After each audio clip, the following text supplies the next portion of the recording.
नमस्कार, मैं एडवोकेट प्रशांत आपका फिर एक बार इस चैनल पर स्वागत करता हूँ।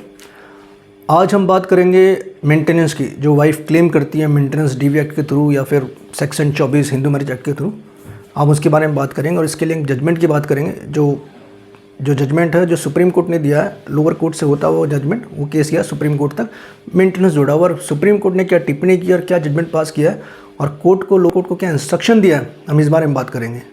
जजमेंट को समझने के लिए वीडियो अंत तक जरूर देखिए। नाम है मनीष वर्सेस आकांक्षा जैन। स्टोरी कुछ ऐसी है कि बोथ गॉट मैरिड इन 2005, 2007 तक दोनों साथ रहे। उसके बाद 2007 में उनके बीच कोई डिस्प्यूट हुआ और वाइफ अपने मायके चली गई, अपने पेरेंटल होम चली गई। हस्बैंड ने डिवोर्स पिटीशन फाइल कर दी फैमिली कोर्ट के अंदर। वाइफ ने सेम ईयर 2007 की बात हो रही है, 2007 के अंदर ही वाइफ ने डीवी एक्ट के अंदर एप्लीकेशन लगाई फॉर इंटरिम रिलीफ और हस्बैंड और उसकी फैमिली के अगेंस्ट 498A और 406 के तहत मुकदमा दर्ज करा दिया। जब डीवी एक्ट की एप्लीकेशन लोअर कोर्ट में लगाई तो लोअर कोर्ट ने एप्लीकेशन रिजेक्ट कर दी, ये कहते हुए कि wife is earning at that time. उस टाइम वाइफ कुछ जॉब करती थी, कुछ इनकम थी उसकी, तो ये कहते हुए लोअर कोर्ट ने उसकी एप्लीकेशन डिसमिस कर दी। तो अपीलेट कोर्ट एडीजे में गई। एडीजे के अंदर एडीजे कोर्ट ने वाइफ के पत्नी के पक्ष में फैसला सुनाया और वहाँ पे 10,000 monthly maintenance interim relief, 10,000 interim relief grant कर दिया, ऑर्डर पास कर दिया। Then again wife under same court, appellate court के अंदर उसने सेक्शन 24 हिंदू मैरिज एक्ट के तहत एप्लीकेशन लगाई और वहाँ पे उसने जो डिमांड की मेंटेनेंस की, वो डिमांड की 4 लाख पर मंथ कि उसको दिया जाए, पति पक्ष से मिलना चाहिए 4 lakh per month as a maintenance amount. Appellate court या एडीजे ने ये अपील डिसमिस कर दी। Then wife move to high court. अब हाई कोर्ट ने ये एप्लीकेशन देखी, वहाँ पे कुछ बिंदुओं पे बात हुई, वहाँ पे कुछ बातों पे डिस्कशन हुआ। जो पति पक्ष ने बात रखी वो ये रखी कि wife is well educated and she is capable of earning. Diploma में फैशन डिजाइनिंग में डिप्लोमा करा and she is capable of earning around 50,000 per month. तो ये मेंटेनेंस इसको नहीं मिलना चाहिए, मेंटेनेंस की इसके फेवर में नहीं जाना चाहिए।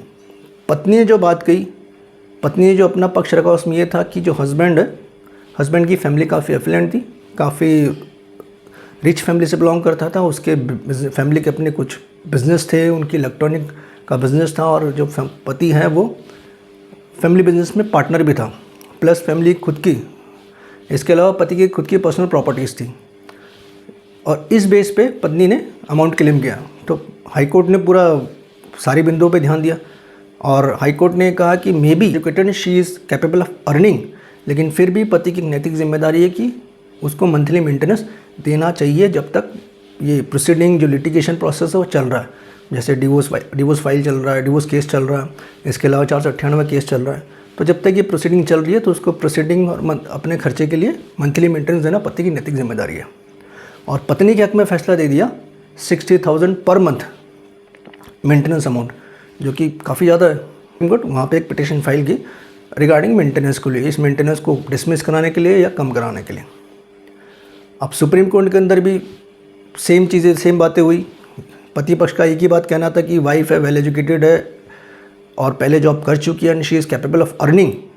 अच्छी खासी मंथली इनकम वो ले सकती है अगर वो जॉब करे, मेहनत करे, और वो पढ़ी लिखी है, अच्छी डिग्री है उसके पास और पहले वो काम कर चुकी है, 3-4 महीने या 1-1.5 साल उसने काम भी किया है। तो उसको नहीं मिलना चाहिए रिलीफ, उसको मेंटेनेंस अमाउंट या उसको रिलीफ नहीं मिलना चाहिए। और जो पत्नी पक्ष ने बात रखी वो सेम रही कि पति पर वो एफिलेंट फैमिलीज है, उसके अपने बिजनेस है, उसकी प्रॉपर्टीज़ है, तो उसको मेंटेनेंस मिलना चाहिए। फिर वकील ने यह भी कहा कि उसके जो बिज़नेस थे उसमें उसको लॉसेस हुए, उसका जो फैमिली वेंचर था उसमें उसको लॉसेस हुए और अभी पति की स्थिति अच्छी नहीं है। वकील ने ये कहा कि उनकी जो फैमिली बिजनेस है अभी लॉस में चल रहा है, काफ़ी लोन है उन पर, प्लस उनके कुछ वेंचर्स बंद हो चुके हैं और पति की जो भी कंडीशन है फाइनेंशियली वो अच्छी नहीं है, तो he is not capable of giving 60,000 per month as a maintenance to his wife. तो सुप्रीम कोर्ट ने भी ये चीज़ देखी। अब सुप्रीम कोर्ट के सामने एक और चीज़ वहाँ पे सामने आई कि अगर हम सेक्शन 24 हिंदू मैरिज एक्ट की बात करें तो उसमें ये साफ साफ मेंशन है, उसकी डेफिनेशन कुछ इस तरह है, during any proceeding under this act it appears to the court that either wife or husband as the case may be. हम जानते हैं कि हस्बैंड वाइफ दोनों में से कोई भी क्लेम कर सकता है सेक्शन 24 के तहत। As the case may be has no independent income sufficient for his or her support. तो यहाँ पे बात हो रही है सपोर्ट की मतलब सहायता के रूप में। यहाँ पे मेंटेनेंस की बात नहीं हो रही, यहाँ पे आपकी लाइफस्टाइल मेंटेन करने की बात नहीं हो रही।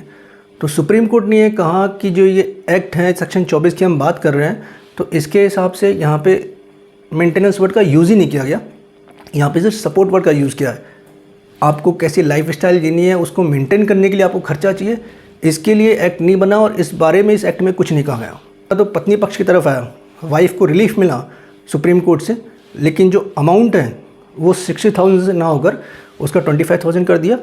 प्लस सुप्रीम कोर्ट ने एक महत्वपूर्ण टिप्पणी ये भी करी कि ये जो मेंटेनेंस अमाउंट है या जो इस एक्ट के तहत जो मेंटेनेंस अमाउंट बनता है या कोर्ट जो अमाउंट तय करती है, ये देखना होगा कि पति या पत्नी की फाइनेंशियल कंडीशन कैसी है, उसकी इनकम है तो सफिशिएंट है कि इनसफिशिएंट है, पति की इनकम क्या है और पत्नी की इनकम क्या है। प्लस ये भी देखना होगा कि ये जो अमाउंट क्लेम किया जाता है इस एक्ट के तहत, ये उनकी लाइफस्टाइल या ऐशो आराम के लिए नहीं है, सिर्फ सपोर्ट के लिए, जब तक प्रोसीडिंग या लिटिगेशन प्रोसेस चल रहा है तब तक के लिए, अपने आप को मेंटेन करने के लिए, ना कि उसकी लाइफस्टाइल मेंटेन करने के लिए। सुप्रीम कोर्ट से यही आया कि ये जो एक्ट है it is for the support, not for to maintain his or lifestyle. ऐसा नहीं है कि आप अपनी लाइफस्टाइल मेंटेन करने के लिए कोई भी क्लेम कर सकते हो कि मुझे इतना अमाउंट चाहिए।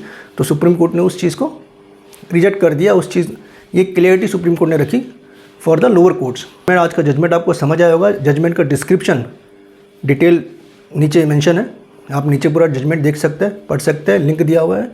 उम्मीद करता हूँ ये वीडियो आपको पसंद आया होगा। इसे लाइक कीजिए, शेयर कीजिए और हाँ, मेरा चैनल सब्सक्राइब जरूर कीजिए। फिर मिलेंगे नेक्स्ट वीडियो में एक नए जजमेंट के साथ। तब तक के लिए नमस्कार।